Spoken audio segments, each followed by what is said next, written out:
guess if you draw that up, right, that's a pretty good win right there. Yeah, for sure. Just a hard-fought win.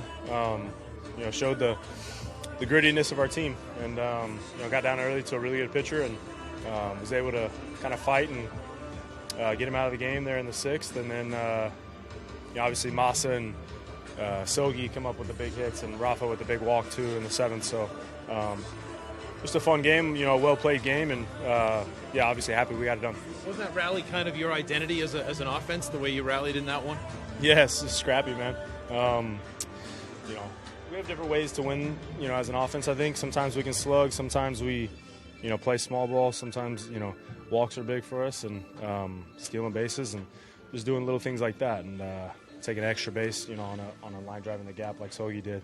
So fun to see those guys do it on this stage, man, and come back tomorrow. Garrett, a career high, 117. His last one was 100 miles an hour. What was that like to watch him tonight? I mean, incredible. He's our ace, man, and that's what the big ones are made of. And I'm just so happy for him, man, because he's waited a long time for this too, and he took full advantage of his opportunity. And he's an ace, and I'm happy he's ours. How big a swing is that in the series? It's a best of three, right? Like, you guys were trailing 1-0 in the seventh inning. To be able to win instead of lose Crochet's start, like, how big a swing is that? Yeah, it's huge.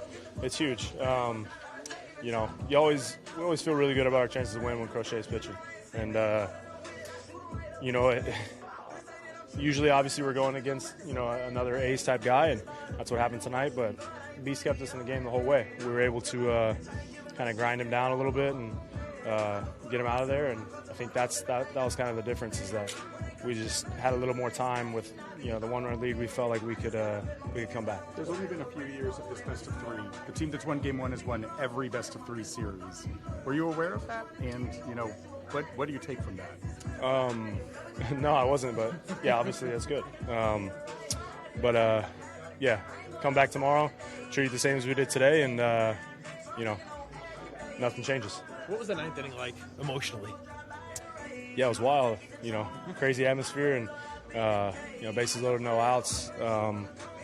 You just try to keep it small and thinking ahead of the game, and obviously we got Chappie out there, so we feel pretty good about it, even though they got some traffic out there. So that's why he's who he is as well. He got it done.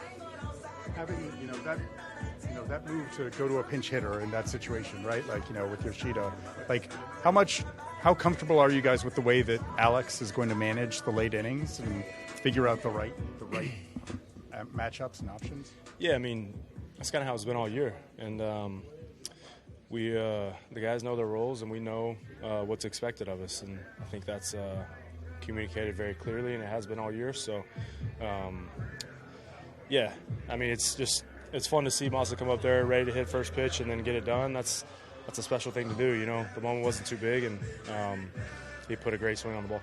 You rarely pinch hit, but for a guy to come in off the bench ice cold, I mean, in that environment, does that speak to the player that he is? Yeah, he's a really good player. I think we haven't seen much of him in the last couple of years, but he's put his stamp on this game, and we always love when he's up at the plate because he's a professional hitter, man, and he takes really good at bats. So we always feel good about that.